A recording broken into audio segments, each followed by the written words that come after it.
பக்தி செய் மனமே,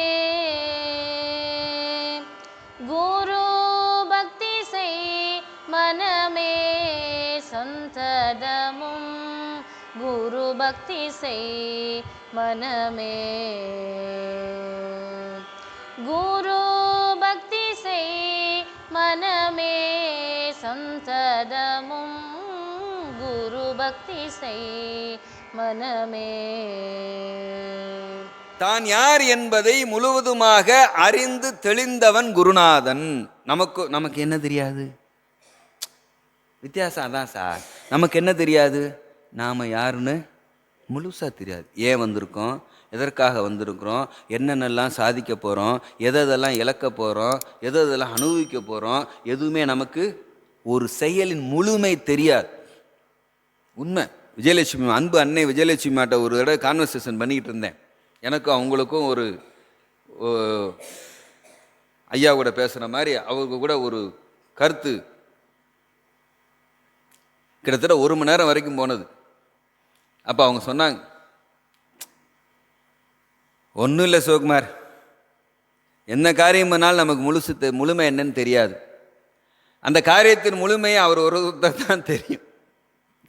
நாம தான் என்ன செய்கிறோம், நாம தான் முழுசாக தெரிஞ்சுக்கோ நினச்சி நம்மளை நாமே வசைப்பாடிட்டு இருக்கோம். அடுத்தவன் செய்கிறதெல்லாம் தப்பு, நாம் செய்கிறதே ரைட்டு, நாம் சொல்கிறதே ரைட்டு அப்படி நாம் நினச்சிக்கிட்டு இருக்கோம். ஆனால் அதனுடைய முழுமை நமக்கு தெரியல. அப்படின்னு ஒரு உதாரணம் சொன்னாங்க.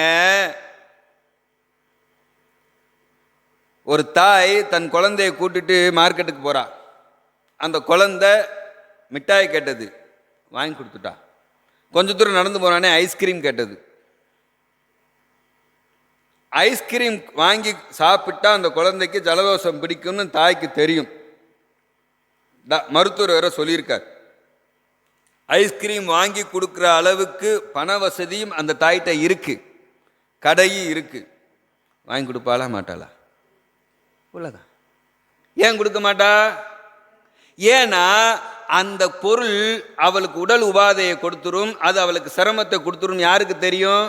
தாய்க்கு தெரியும். அதனால் அந்த குழந்தைனுடைய மனசை அப்படியே மாற்றி, அதை அழுதாலும் புரண்டாலும் அதுக்கேற்ற மாதிரி பேசி கீசி தாஜா பண்ணி அதில் இருந்து வெளிக்கொண்டு வருவாளே ஒழிய, எவ்வளவு வருந்தினாலும் எவ்வளவு அடம் பிடிச்சாலும் அந்த ஐஸ்கிரீம் அந்த குழந்தைக்கு வாங்கி தர மாட்டா. அப்படித்தான் குருநாதர் நமக்கு இந்த காரியம் பலிக்கும், இந்த காரியம் நடக்கணும், அந்த காரியம் நம் கர்மத்தின் பலி பயணிக்கணும்னா அந்த காரியத்தை உடனே நடத்துவார். அந்த காரியம் நமக்கானது இல்லை அப்படி என்றா அதை எவ்வளவு இதிலிருந்து நம்மளை அது வெளிக்கொண்டு தடுத்தாட்டு வெளியே கொண்டு வர முடியுமோ அப்படி கொண்டு வருவார். அதனால என்ன செய்யணும் அப்படிங்கிறத முடிக்கும்போது சொல்றேன். நான் சொன்னேனே சரணாகதி, அது ரொம்ப எளிமைங்க, ரொம்ப எளிமை. ஒரு காட்டில் வேடுவன் என்ன செஞ்சான், ஒரு முயல் குட்டியை பிடிச்சி பைக்குள்ள போட்டான். முயல் குட்டி பிடிச்சி பைக்குள்ள போட்டான். இதை தாய் முயல் பார்த்துருச்சு. இந்த 2 நிகழ்வையும் ஒரு குருநாதர், ஒரு அடியார், ஒரு ஆசிரமத்தில் இருக்க குருநாதர் இந்த 2 நிகழ்வையும் காட்டில் வானகத்தில் வாக்கிங் போகும்போது இந்த நிகழ்ச்சியை பார்த்துட்டார். நல்லா கேட்டுக்கங்க. ஒரு குருநாதர் காட்டுக்குள்ள கானகத்துக்குள்ள வாக்கிங் போறார். போகும்போது இந்த நிகழ்ச்சி நடக்குது. என்ன நடக்குது? ஒரு வேடுவன் ஒரு முயல் குட்டியை தூக்கி பைக்குள்ள போட்டான். தாய் முயல் பதறிட்டு வந்து அந்த வேடுவனுடைய காலை கட்டுது, விற்று என் குட்டியை விற்றுன்னு. இந்த காட்சியை அந்த குருநாதர் மறைஞ்சிருந்து பார்த்துக்கிட்டு இருக்கார். தாய் முயல் கெஞ்சுறத பார்த்து இந்த வேடுவர் என்ன பண்ணிட்டான், அந்த குட்டியை தூக்கி வெளியே விடுறான். நாமளா இருந்தா என்ன செய்வோம்? நாலாம் வேடுவனா இருந்தால் அந்த தாய் முயலும் சேர்த்துக்குள்ள தூக்கி போட்டு 1 வாரம் கழிச்சு இதை யூஸ் பண்ணிக்கலான்னு எடுத்துட்டு போயிடுவோம் இல்லையா? அந்த வேடுவன் என்ன பண்ணிட்டான், அந்த குட்டியை தூக்கி வெளியே போட்டான்.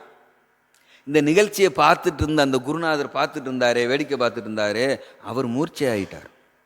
என்ன ஆயிட்டாரு? மூர்ச்சை ஆயிட்டார். மூர்ச்சாய் விழுந்துட்டாரு.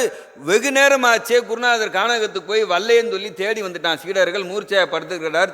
தண்ணி தெளித்து அவரை ஆசுவாசப்படுத்தி தன்னிலை கொண்டு வந்து, என்ன குருவே நடந்தது, ஏதேனும் மிருகங்கள் தாக்கிருச்சான்னு கேட்டால், ஒன்றுமில்லடா, ஒரு வேடுவன் வந்தான், குட்டி முயலை தூக்கி பைக்குள்ளே போட்டான். தாய் முயல் வந்து காலை கட்டி கதறிச்சி. உடனே குட்டி முயலை கீழே விட்டுட்டு போயிட்டான். அந்த காட்சியை பார்த்தேன். சிஷ்யம் கேட்டா, இதுல என்னடா என்ன இருக்கு குருவே, நீங்க மூர்ச்சையாகிற அளவுக்குன்னா, டேய் உனக்கு புரியலையா, சரணாகதிக்கு இவ்வளவு மகத்துவம் இருக்காங்கிறத உணர்ந்தேன், மூர்ச்சை ஆயிட்டேன். இவ்வளவுதான் சார். கட்டிடணும் காலை, நீ தாண்டா பொறுப்பு. நான்லாம் காலையில் போகும்போது, எங்கள் ஊருக்கு போகும்போது கூப்பிட்டு போயிருவேன் அவரை. கன்ஃபார்ம் பண்ணிக்கிங்க, வா என் கூடயே வா. சபாஸ், இதுதான் இதுதாங்க பக்தி. சபாஸ். அப்ப தான் யார் என்பதை முழுமையாக அறிந்தவர்கள் குருநாதர்கள். அறிஞ்சிட்டாங்கல்ல, தன்னை வெளிக்காட்டாதவர்கள் குருநாதர்கள். தன் மகத்துவத்தை வெளிக்காட்டவே மாட்டாங்க. யாருக்கிட்டக்கையாவது பகவான் வெளிக்காட்டினாரா? தனக்கு அணுக்க தொண்டராக இருந்து அனுதினமும் பணிவிடை செய்து கொண்டு இருந்தவர்களுக்கு கூட காட்டலையே. சாதாரணமாக இருந்தார். அவ்வளவு மகத்துவத்தை வச்சுக்கிட்டு அப்படி. ஏன்? அவர் குரு. ஏய் இங்க வா, வந்துட்டியா சிவகுமாரா, வா உட்கார் அப்படிங்கிறேன், லிங்கம் வந்துடும். அப்படிங்கிறேன், விபூதி வந்துடும். இதை தரேன், அதை தரேன், அதை கொண்டா, இதை கொண்டான்னு யார்த்தையாவது கேட்டாரா? ஒன்றுமே சொல்லலை. ஒரே வார்த்தைன்னு சொன்னார், மை ஃபாதர். என் அப்பா பார்த்துக்கிடுவார், என் அப்பா இருக்கார், அவர் பார்த்துக்கிடுவார். என்கிட்ட ஒன்றுமே, நாமத்தை சொல்லுப்போ. My father blesses you always. என் தந்தை உன்னை ஆசீர்வதிக்கிறார். இதுதான் அவர் சொன்ன வார்த்தை, என் தந்தை உன்னை ஆசீர்வதிக்கிறார். அப்போ தன்னை வெளிக்காட்டாத பிறவியின் சூட்சுமத்தை உணர்ந்து தெளிந்தவர்கள் குருநாதர். இந்த பிறவி எதுக்காக வந்திருக்கோம், ஏன் வந்திருக்கோம் என்பதை உணர்ந்து தெளிந்தவர். நமக்கு தெரியாது ஏன் பிறந்தோம், எதுக்காக பிறந்தோம், எப்போ மறிய போகிறோம், என்ன நடக்க போகுது, என்ன செய்ய, எதுவுமே நமக்கு தெரியாது. ஆனாலும் எல்லாம் தெரிந்த மாதிரி விழன்று கொண்டு, புலம்பிக் கொண்டு, சிக்கிக்கொண்டு, சவித்து கொண்டு, மாறு திட்டிக் கொண்டு, ஆனந்த கூத்தாடி கொண்டு அலைபவர்கள் நாம். சித்திகளுக்கு அப்பாற்பட்டவர்கள். எந்த சித்து வேலையும் அவற்றை இல்லை. நல்லா புரிஞ்சுக்குங்க, எந்த சித்து வேலையும் அவற்றை இல்லை. குரு எந்த சித்து வேலையும் செஞ்சாரா? இங்கே வா, இதை தர்றேன், இதை சாப்பிடு, இதை செய், இங்கே போ, எனக்கு கொண்டாந்து இவ்வளோ கொட்டு சொன்னாரா? யார்கிட்டையாவது ஏய் நானே ஒரு பிச்சைக்காரன்டா, விட்றா, சிரட்டையில் ஏதாவது ஊற்று குடிச்சிட்டு போயிட்டே இருப்பேன் சார். குருநாதருடைய மகத்துவத்தை சொல்லணும்னா எவ்வளவோ சொல்லலாம். அவர் சந்நிதி தெருவில் இருந்தப்போ நான் அது இல்லாமல் முடிக்கணும்னு நினச்சேன். ஆனாலும் குருநாதர் ஒரு இதை வர்றார். சந்நிதி தெருவில் இருந்தப்போ, சந்நிதி தெருவில் யாரெல்லாம் சந்நிதி தெருவில் குருவை பார்த்துருக்கீங்க? பகவானை சந்நிதி தெருவில் பார்த்தவங்க வெரி குட். பகவானே பார்க்காதவங்களாம் யாரு? உங்கள் பாதம் தொட்டு வணங்குகிறேன், உங்கள் பாதம் தொட்டு வணங்குகிறேன். ஏன் தெரியுமா? நாங்கெல்லாம் நாமியால் ஆட்கொள்ளப்பட்டவர்கள். நாங்கெல்லாம் நாமியால் ஆட்கொள்ளப்பட்டவர்கள், நீங்கெல்லாம் நாமத்தால் ஆட்கொள்ளப்பட்டவர்கள். நாங்கெல்லாம் சந்தேகத்தினுடைய நாமியை ஆட்கொண்டோம். புரிஞ்சுக்கங்க, இவர் குருவா, இவர் உண்மையிலே இதெல்லாம் கொடுப்பாரா, அப்படி செய்வாரா, இப்படி செய்வாரான்னு சந்தேகத்தினுடைய. ஆனால் முழுக்க முழுக்க எந்த சந்தேகமும் இல்லாமல் நாமமும் வேறு நாமி வேறு அல்ல என்பதை உணர்ந்து பயணிப்பவர்கள் நீங்கள். உங்கள் பாதம் தொட்டு வணங்க நாங்கள். இப்படி வேணும் பக்தி. நாமம் வேறு நாமி வேறு அல்ல. சகாதேவன் பாரதத்தில் கிருஷ்ண பரமாத்மாவை கெட்டி இறக்கிட்டான் 10 நிமிஷத்தில். 10 நிமிஷம்தான். கண்ணன் கேட்டான், ஏய் என்னை உன்னால் கட்ட முடியுமான்னா, இது என்ன பெரிய விஷயம், 10 நிமிஷம் கட்டுறேன் பாருங்க, கட்டினான் வெறும் நாமத்தில். கண்ணன் கதறினா, டேய் விட்றா விட்றா விட்றா. எவ்வளோ பெரிய விஷயம் சார். நாமத்துக்கு லேசான விஷயமா? ஒன்றும் இல்லை. சந்நிதி தெரு வீட்டில் சசின்னு ஒரு தம்பி இருப்பான். உள்ளே போனானே வெளியே நின்னானே கேட்பான், நீங்கள் யார், உங்கள் பேர் என்ன, எந்த ஊர்லேருந்து வரீங்க, என்ன பகவான்கிட்ட அனுமதி கேட்டால் போகிறத இங்கே தரிசனம் கிடைக்கும். அதே மாதிரி கேட்டே இருக்கும்போது ஒரு பாட்டி ஒரு தூக்குச்செடியோட வந்திருக்கு. வந்து பட்டார் அந்த கதவை தள்ளியிருக்கு. அவன் பாட்டி பாட்டி டா கத்தாது. யாரு? அந்த பாட்டி கத்தாது. ஏய் சாமி, எப்படிப்பா? ஏய் சாமி, நீ என்ன பெரிய இந்த ஆள் ஆயிட்டியோ? உன்னை பார்க்கணும்னா என்னென்னமோ கேட்குறேன், ஊர் என்ன பேர் என்னன்னு கேட்குறேன். நீ எங்களை மாதிரி எல்லாம் பார்க்க மாட்டியா? உனக்கு காரில் வந்தாத்தான் பார்ப்பியோ? யார்கிட்ட? தெய்வத்திட்ட. இங்கே கூட உட்காந்துருக்காங்க, பதறாங்க எல்லாரும். என்னடா இந்த பாட்டி இப்படி? இந்தா உனக்கு பிடிக்குமேனு கேப்பக்குள்ள கொண்டு வந்தேன். குடிப்பியா மாட்டியா? இப்பெல்லாம் நீ நல்லா இட்லி தோசை எடுத்துன்னு பழகிட்ட. சார், நான் நடந்த சம்பவத்தை சொல்கிறேன். இப்போ நீ குடிப்பியா மாத்தியா? பகவான் பதறிட்டு எந்திரிச்சாராம். பாட்டி பாட்டி, அப்பா எனக்கு நிறைய வேலை கொடுத்துட்டாரு, அதனால தான் அங்கிட்டலாம் வர முடியல, உங்கள் கூலை கொடுங்க அப்படின்னு சிரட்டையில் வாங்கி அந்த பாட்டி கொண்டு வந்த தூக்குச்சீட்டி நிறையா இருந்த, இப்போ நம்ம அபிர்தமாக ஒரு கஞ்சி சாப்பிட்டோமே, அது மாதிரி இதுக்கே ஒரு மகத்துவம். நான் நினச்சிக்கிட்டே வந்தேன், எனக்கு இன்றைக்கி இருக்கிற உடல் நிலைக்கு பாலகிருஷ்ணன் ஐயா இட்லியோ பொங்கலோ போட்டுருவாரோ அப்படின்னு நினச்சேன். ஆனால் பகவான் எப்படி கொடுத்தாரு பாருங்க, கஞ்சி. எல்லாம் அவருக்கு தெரியும், எல்லாம் அவர் நடத்துறது, நாம் நடத்தலை. அப்போ தான் புரிஞ்சுக்கிட்டேன். இந்த அம்மா கஞ்சை ஃபுல்லாக, அந்த கஞ்சை முழுசும் சிரட்டையில் வாங்கி குடிச்சிட்டாராம். குடிச்சிட்டு அமிர்தம் அமிர்தம் அமிர்தம், ரொம்ப நாள் கழித்து இந்த கஞ்சியை குடிச்சிட்டு, அம்மா உங்களுக்கு நன்றி அப்படின்னாராம் பகவான். சொல்லிட்டோன்னே இந்த அம்மா கடிச்சான். சரி, ஒன்றும் இல்லை, பசுமாடு வெள்ளை மாடு இருந்துச்சுல்ல, அது 2 நாளாக இறையே திங்க மாட்டேங்குது, அதே உன்ட்ட ஏதாவது கேட்டு போகலான்னு வந்தேன். நம்மெல்லாம் என்ன ஆப்ளிகேஷன் வைக்கிறோம், அந்த அம்மா என்ன ஆப்ளிகேஷன் வச்சிருக்கு பாருங்க, பக்தியை பாருங்க. பசுமாடு 2 நாளா இறதை எடுக்க மாட்டேங்குது, என்ன செய்யலான்னு இவர் பாருங்க, அவருக்கு என்ன வேலையெல்லாம் கொடுக்கறது. அவர் அப்படியே 2 நிமிஷம் அமைதியாக ஆழ்ந்த நிலையில் இருந்துட்டு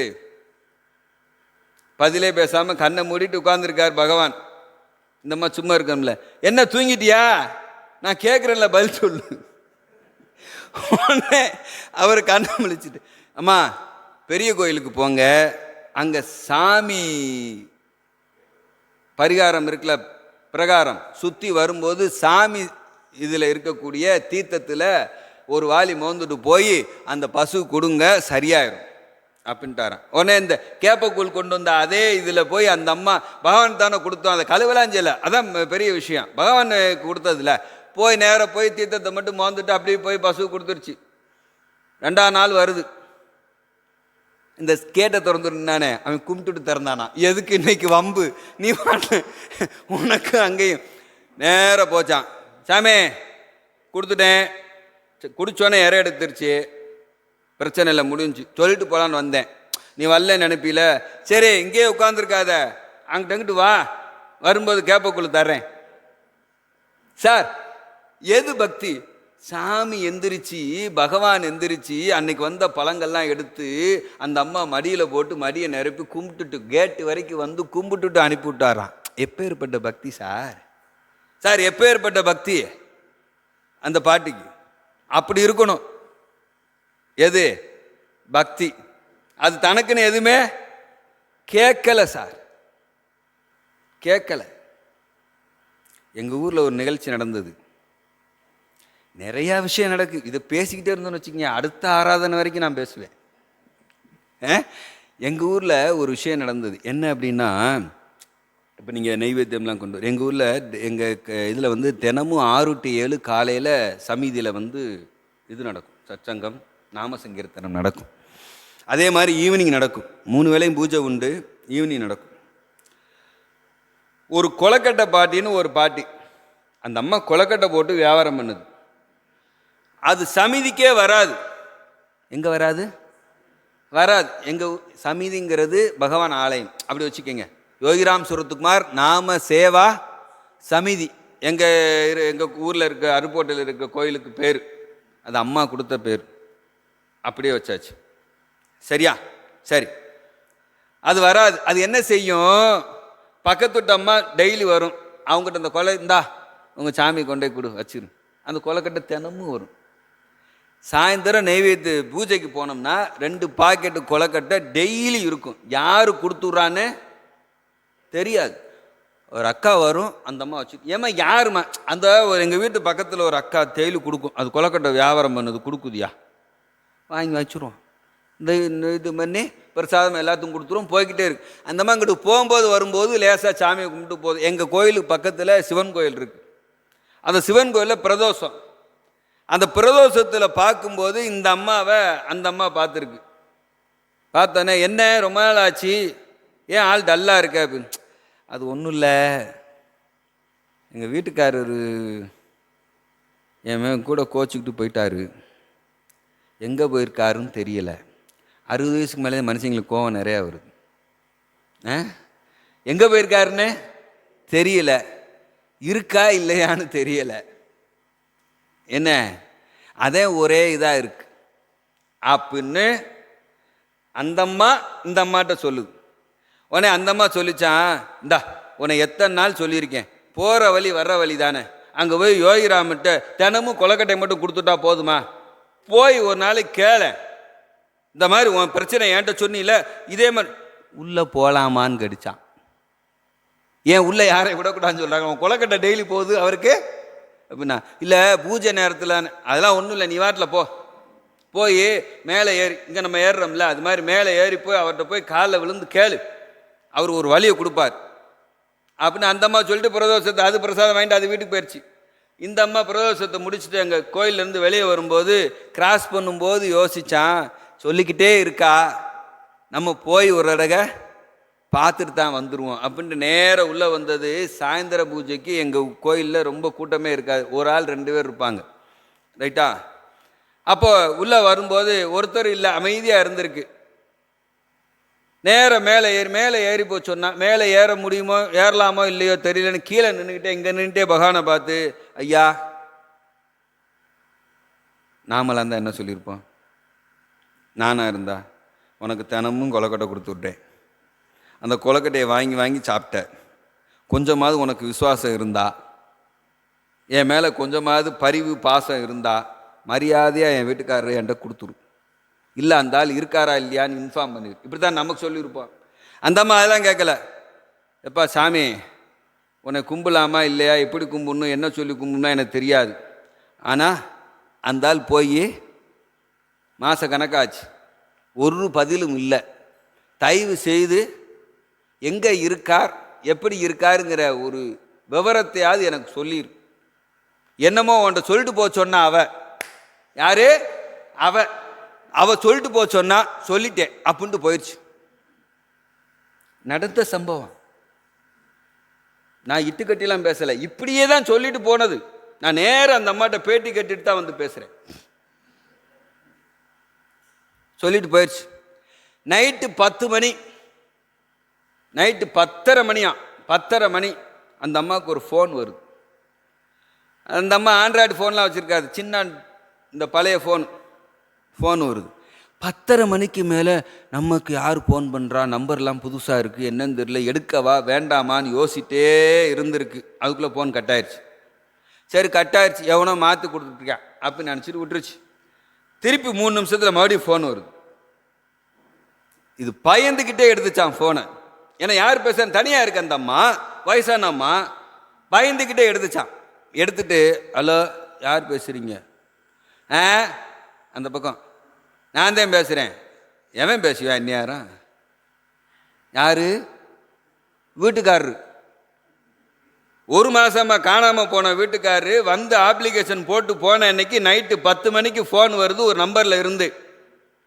அந்த அம்மா அழுதுகிட்டே கேட்டுச்சான், எங்க நல்லா இருக்கீங்களா, எங்கே இருக்கீங்க, நல்லா தான் இருக்கேன், அதான் பேசுகிறேன், எங்கே இருக்கீங்க, திருவண்ணாமலையில் இருக்கேன், நாளைக்கு வந்துடுவேன், ஃபோன் கட்டு. இந்த அம்மாவுக்கு எப்படி இருக்கும், அழுதுட்டு போய் அந்த சொல்லிச்சே அந்த அம்மா வீட்டு கதவை 11:30 மணிக்கு போய் தட்டி இருக்கு. 11 மணிக்கு ஏழை மனுஷன் ஃபோன் போட்டேன், நீ சொன்னேன்னு போய் இப்போத்தானில் சொல்லிட்டு வந்தேன் சாமிகிட்ட, ஃபோன் போட்டார்ல அந்த ஆள் வர்றாரா நாளைக்கு, வந்துடுவார்ல, இந்நேரம் வந்து ஏன் வீட்டு கதவை தட்டினில, அது மாதிரி நாளை காலைல 6 to 7 எல்லோரும் இருப்போம், உன் கொலக்கட்டை கொண்டு அவர்கிட்ட கொண்டாந்து வச்சு முதல்ல அவருக்கு நன்றி சொல்லு. துடுத்துடுன்னு 6:30 மணிக்கு வந்துருச்சு. வந்து அது அழுதைக்கு பார்த்தா அடுத்த அகண்ட நாமம், மாதம் ஒரு நாள் அகண்ட நாமம் நடக்கும். 4வது ஞாயிற்றுக்கிழமை 6 மணிலேருந்து சாயந்தரம் 6 மணி வரைக்கும் நடக்கும், 3 வேளை அன்னதானத்தோட. அந்த அகண்ட நாமத்துக்கு தம்பதிகளாக வந்துட்டாங்க. எப்பேற்பட்ட மகிமை சார்! இதுதான் அவர், இதுதான் அவர். சொல்லணும்னா சொல்லிக்கிட்டு நான் தான் சொன்னேன், அருணாச்சலேஸ்வர் வேறு அவர் வேறு இல்லைன்னு சொன்னேன் இல்லையா? அருணாச்சலேஸ்வர் வேறு அவர் வேறு இல்லைன்னு சொன்னேன் இல்லையா? சன்னதி தெரு வீட்டுக்கெல்லாம் முன்னாடி, நல்லா கேட்டுக்குங்க, சன்னதி தெரு வீட்டுக்கெல்லாம் முன்னாடி பகவான் புன்னை மரத்தில் இருந்தார். புன்னை மர நிலையில் இருந்து பாத்திர கடையில் இருந்து வாசம் செய்யார். ஐயா மாதிரி மக்களுக்கு, அருளாளர்களுக்கு கண்டிப்பாக தெரியும். ஏன்? அப்போ இருந்தே பயணித்தவர். இருந்த காலத்தில் ஒரு நாள் வடகிழக்கு பருவக்காற்றின் சூழலில் புயல் அடிக்கும் பொழுது 3 நாள் தொடர்ந்து திருவண்ணாமலையில் மழை, எங்கிட்டும் போகமில்ல. அப்போ புன்னை மரத்துக்கு போகமில்ல. நம்மால் என்ன செய்வார்? டெய்லி டியூட்டி அவருக்கு மூட்டையாக வச்சுருப்பார். அந்த மூட்டையை தூக்கிக்கிட்டு டெய்லி பாத்திர கடையில் இருந்து எங்கே போனோம்? புன்னை மரத்துக்கு. புன்னை மரத்தில் டியூட்டியை முடிச்சுட்டு இங்கே வந்து நைட் போட்டு இதான் வேலை. எதுக்கு தூக்குறாரு, என்ன வச்சுருக்காருன்னு அவருக்கு மட்டும்தான் தெரியும், வேற யாருக்கும் தெரியாது. ஆனால் மழை பெஞ்சிச்சா அந்த மூடை நனையக்கூடாதுன்னு அந்த மூடையெல்லாம் தார்பாய் போட்டு கட்டி வச்சுட்டு பாத்திர கடையில், தேரடி வீதியில் இருந்துட்டு பாத்திர கடையில் அண்டி உட்காந்துருக்காங்க. சாயந்தர பொழுது எல்லாரும் உட்காந்து நாமம் சொல்லிட்டு இருக்காங்க. பகவான் ஒரே ஆனந்த கூத்தாடு. இந்த நாமத்தில் அவர் டான்ஸ் ஆடுவார் பாருங்க, அந்த ஒரு ஆனந்த கூத்தாடு. மழை நல்லா பெஞ்சுக்கிட்டே இருக்கு, சந்தோஷமா இருந்திருக்கார். ஒரு 3 பேர் அந்த மலைக்காக ஒதுங்கியிருக்காங்க. இந்த நாம சங்கீர்த்தனை எல்லாம் கேட்டோடனே அவங்களுக்கே ஒரு ஈடுபாடு, அதில் வந்து உட்காந்துட்டாங்க. உட்கார்ந்து கொஞ்ச நேரம் நாமம் ஓடிக்கிட்டே இருந்திருக்கு. ஸ்ரீராம் ஜெயராம் ஜெய ஜெய ராமோன்னு ஓடிக்கிட்டே இருந்திருக்கு. கூட இருந்த அந்த அணுக்க தொண்டர்கள் 3 பேர் கூடயே இருக்கிறவங்க, அவங்க கூடயே இருந்திருக்காங்க. இந்த வந்த 3 பேர் சென்னையிலேருந்து வந்திருக்காங்க. அவங்கள கொஞ்ச நேரத்தில் பகவான் கேட்டாராம், எங்கேருந்து வரீங்க? சென்னையிலேருந்து. ஐயா, சென்னையிலேருந்து வர்றோம், நாங்கள் வந்து 3 நாள் ஆச்சு. நாங்கள் ஒரு நேர்த்திக்கடன் வச்சுருக்கோம். மாதம் ஒரு நாள் வந்து பெரிய பாதை, பெரிய கிரிவலம் போகிறதுன்னு வச்சுருக்கோம். 3 நாளாக மழை பெய்யுது, எங்கிட்டும் போக முடியல, என்ன செய்யன்னு தெரியல, பொழப்ப போட்டு வந்திருக்கோம். நாளைக்கு சென்னைக்கு போயே ஆகணும், என்ன பண்ணுன்னு தெரியல, அதான் வந்தோம். இங்கே நாம சங்கீர்த்தனம் கேட்டுச்சு, ஒண்டிட்டோம். மலைக்கு ஒன்றவங்க. உடனே பகவான் பாருங்க, அது வரைக்கும் ஆனந்தமாக சந்தோஷமாக இருந்தவர் சன நேரத்தில் முகம் மாறுது, ஒரு ஆழ்ந்த நிலைக்கு போகிறார். கொஞ்ச நேரத்தில் அப்படியே எந்திரிச்சு நின்று தலைப்பாகையை மறுபடியும் எடுத்து கட்டிட்டு சால் எடுத்து நல்லா மேலே போட்டு விசிறு சட்டையை தூக்கி அப்படி நின்றுட்டு ஜெய்ஜாண்டி பாகவனா நின்றுட்டு, இப்போ வலம் வா, இப்போ வலம் வா அப்படின்னோடனே அந்த 3 பேரும் அவரை வலம் வந்தாங்களாம். வலம் வந்து முடிச்சோடனே கிரிவலம் ஓவர், யூ கேன் கோ. எப்பேற்பட்டானு இந்த கூடையே நின்று உட்கார்ந்தார்ல, அவர் தான் கொடுக்குறாரு இந்த நிகழ்ச்சியை. கூடையே உட்கார்ந்தார்ல, அவருக்கு யோசிச்சானா, நம்ம போகணும்னு நினைப்போம் இல்லையே. இந்த 3 பேர் வளமா நினை, இந்த 3 பேரும் வளம் வந்துட்டாங்க. நம்பிக்கையை பாருங்க, இந்த பக்தர்களுடைய நம்பிக்கையை பாருங்க. வளம் வந்துட்டாங்க, நமக்கு போக. பார்த்தீங்களா? இதுதாங்க பகவான். யாருக்கு கொடுக்கணுமோ, யாருக்கு எதை கொடுக்கணுமோ அதை மட்டும் கூடவே இருந்த அணுக்க தொண்டர் செஞ்ச அவருக்கு இல்லை சார். அவ்வளோதான், முடிஞ்சு. கிரிவலம் ஓவர், கிளம்பிட்டாங்க. அதான பகவான், அதான பகவான். பகவான் வேறு, அருணாச்சலேஸ்வர் வேறு அல்ல அல்ல. திருவண்ணாமலை பக்கத்து ஊரில் இருக்கிற ஒரு பள்ளிக்கூடம். அந்த பள்ளிக்கூடத்தில் 4ஆம் வகுப்போ 5ஆம் வகுப்போ படிக்கிற ஒரு மாணவி மாதம் 2வது வியாழக்கிழமை ஆப்சண்ட் ஆயிடுவா. மாதம் இது அந்த கிளாஸ் டீச்சர் நோட் பண்ணிட்டே வந்திருக்காங்க. 1 மாதம் ஆனது, 2 மாதம் ஆனது, 3 மாதம் ஆனது, மொத்தமாக எடுத்து பார்க்கும்போது ஒவ்வொரு 2வது வியாழக்கிழமை அந்த குழந்தை ஆப்சண்ட் ஆகிட்டே இருக்கு. என்னன்னு கூப்பிட்டு அந்த குழந்தைய கேட்டுருக்காங்க. இந்த பொண்ணு சின்ன பொண்ணு இல்லை, 3rd ஸ்டாண்டர்ட் 4th ஸ்டாண்டர்ட் படிக்கிற பொண்ணு. அது ஒன்றும் இல்லை டீச்சர், எங்கள் அப்பா கடவுளை பார்க்க கூட்டு போவார், நாங்கள் போய் கடவுளை பார்த்துட்டு வருவோம். உடனே அந்த டீச்சர் கேட்டுச்சான், கடவுளை பார்க்க போறியா, எங்கே போகிற? திருவண்ணாமலைக்கு போவோம். அப்போ அடுத்த மாதம் போகும்போது என்னையும் கூப்பிட்டு போனுச்சான். உடனே அந்த குழந்தையும் வீட்டில் போய் சொல்லி எங்கள் டியூச்சர் வரேன்ட்டாங்கப்பா, கூப்பிட்டு போகணும். உடனே கூப்பிட்டு போயாச்சு. அவர் சொன்னாராம், அந்த அப்பா, அந்த குழந்தையோட அப்பா அம்மாவும் சொன்னாங்களாம், யோகிராம் சோத்துக்குமார்னு ஒருத்தர் இருக்கார், அவர் ஆசிரமத்துக்கு தான் போவோம், அவர் எங்களுக்கு கடவுள், நாங்கள் எங்கள் குழந்தைக்கு கடவுள் தான் சொல்லி வச்சுருக்கோம், அதனால் பரவாயில்ல நான் வந்து பார்க்குறேன். இந்த வயசில் ஒரு குழந்தை வந்து நான் கடவுளை பார்க்க போகிறேங்கிற நம்பிக்கையோடு சொல்லி போகுது அப்படின்னா நான் அவரை சந்திக்கணும் அப்படின்ட்டு போயாச்சு. இவங்க ஆசிரமம் கட்டிக்கிட்டு இருக்க நேரம் ஆசிரமத்தில் வெளியில் அந்த சேரை போட்டு பகவான் உட்காந்துருக்கார். ஒவ்வொருத்தராக போய் ஆசீர்வாதம் வாங்கிட்டு வர்றாங்க. இவங்க டேன் வரும்போது போகும்போது பகவான்கிட்ட அந்த டீச்சரே கேட்டாங்களாம், சாமிஜி நான் அந்த ஸ்கூலில் டீச்சராக இருக்கேன், என்கிட்ட படிக்கிற ஸ்டூடெண்ட் ஒவ்வொரு 2வது வியாழக்கிழமையும் லீவை போட்டுறா, கேட்டால் கடவுளை பார்க்க போகிறேங்கிறா, கடவுள் எங்கே இருக்கார் எனக்கு காமிங்கன்னுச்சான். யார்கிட்ட போய்? கடவுள்கிட்டே போய் கடவுள் எங்கே இருக்கிறார் என்று கேட்டால் அவர் என்ன செய்வார்? God is everywhere, here, there and there அப்படின்னு, இங்கே இருக்கார், அங்கே இருக்கார், மேலே இருக்கார் அப்படின்னுச்சான். அப்படின்னாராம் பகவான். ஒன்று இவரும் இதைத்தானே சொல்கிறார், இவர் என்னத்தை புதுசாக சொல்கிறார் அப்படின்ட்டு இந்த அம்மா எங்கேயும் அங்கேயும் பார்த்துச்சான், ஒன்றும் புரியலையாம். மேலே பார்த்துச்சான். மேலே அந்த மேக கூட்டத்தில் இங்கே எப்படி பகவான் உட்கார்ந்துருக்காரோ அப்படியே மேக கூட்டம் தெரிஞ்சிச்சான். அந்த அம்மா உடனே காலில் விழுந்துச்சான், நான் கடவுளை பார்த்துட்டேன் அப்படின்னு. கலியுகத்தில் இறைவனை அடைவதற்கான உன்னத வழி, எளிய வழி. வேத பாராயணம் பண்ணுமானா பண்ண முடியாது. ஏன்? அச்சர சுத்தமாக வேத பாராயணம் பண்ணக்கூடிய அளவுக்கு வல்லுநர்களோ வேதங்களை காக்கக்கூடிய நிலைகளோ நாம இல்லை. ஆகமம் எங்கே இருக்குன்னே தெரியல. புராணம் அதை படிப்பதற்கு நமக்கு நேரம் இல்லை. இதிகாசம் ஓடிடுறோம். அப்ப என்னதாண்டா வழி? ஏன்னா நேரம் இல்லை. அருணகிரிநாதர் சொன்ன மாதிரி சரணகமல ஆலயத்தை 1/2 நிமிட நேரம் மட்டும், எப்படி சொன்னாராம், 24 மணி நேரத்தில் 1/2 நிமிஷம் தாண்டா எனக்கு கிடைக்குது. ஆனால் அந்த 1/2 நிமிஷம் கூட உன் சரணகமல ஆலயத்தை மனசில் வைக்கிற நிலையில நான் இல்லை. சட கபட மட்டி அப்படின்னு தன்னைத்தானே வஞ்சு பாடினார் இல்லையா? அப்படி 1/2 நிமிஷம் கூட நமக்கு மனசில் வைக்க முடியலை. ஆனால் கலியுகம்தான் இறைவனை அடைவதற்கான வழிவகையை எளிதில் கொடுக்கும். கிருதாயுகத்தில் சத்திய நெறியில் தான் மனிதன் வாழ்ந்தான், சத்திய நெறியில வாழ்ந்தான் கிருதாயுகத்தில். திரேதாயுகத்தில் சத்தியம் கொஞ்சம் மறைஞ்சிச்சு. கிருதாயுகத்தில் சத்தியத்தின் வழி வாழ்ந்தான். அதனால இறைவனும் மனிதனும் ஒன்றாக இருந்தார்களாம். இறைவனும் மனிதனும் ஒன்றாகவே வாழ்ந்தார்கள். திரேதாயுகத்தில் சத்தியம் 25% க்ளோஸு. அப்போ அதை காப்பாற்றுறதுக்கு, தர்மத்தை காப்பாற்றுறதுக்கு இறைவனை நேரடியாக பிரசன்னமாகி அவனே அதர்மத்தை எதிர்த்து போரிட்டு தர்மத்தை ஜெயிச்சு கொடுத்தான். துவாபர யுகத்தில் இறைவன் போரிடலை, 50% க்ளோஸு, தர்மமும் அதர்மமும் 50% க்ளோஸ்.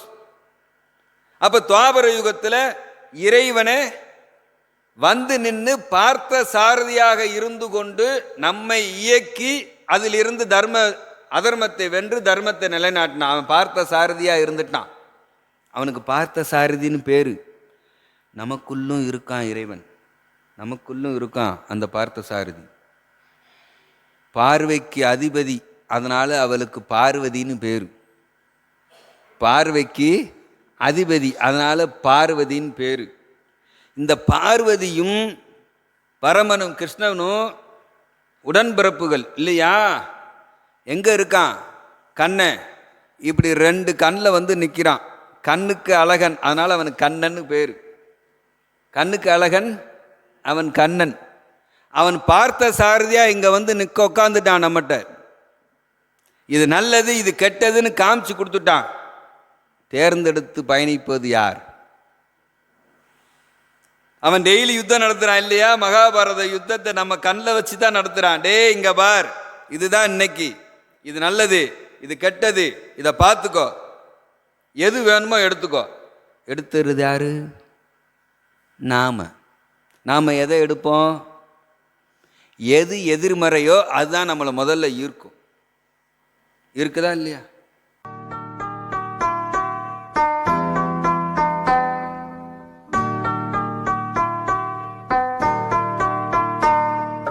योगी राम सूरत कुमार जय गुरु राया।